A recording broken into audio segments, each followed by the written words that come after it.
কাঁঠাল গাছের জোর কলম একটি গুরুত্বপূর্ণ পদ্ধতি যা গাছের উৎপাদনশীলতা বাড়াতে সাহায্য করে।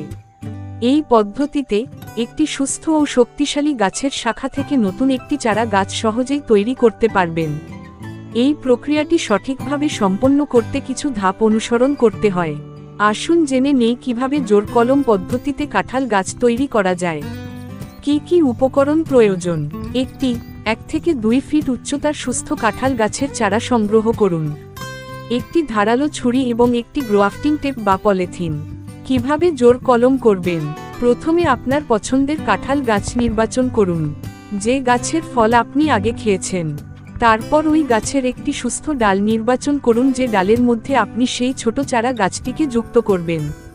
ছোট চারা গাছটির মাঝ বরাবর কিছুটা অংশের ছাল তুলে ফেলুন।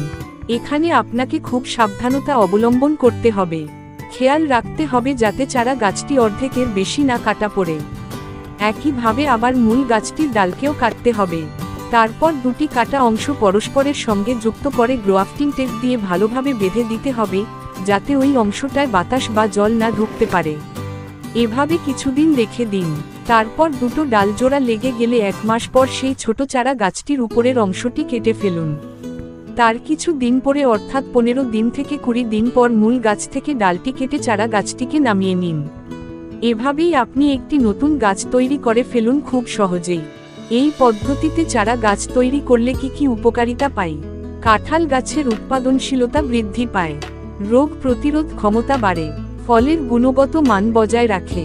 এই পদ্ধতিটি অনুসরণ করে আপনি সহজেই কাঁঠাল গাছের জোর কলম করতে পারেন এবং গাছের উৎপাদনশীলতা বাড়াতে পারেন। ধন্যবাদ। ভিডিওটি ভালো লাগলে অবশ্যই লাইক শেয়ার করে দেবেন। আর হ্যাঁ, অবশ্যই সাবস্ক্রাইব করতে ভুলবেন না।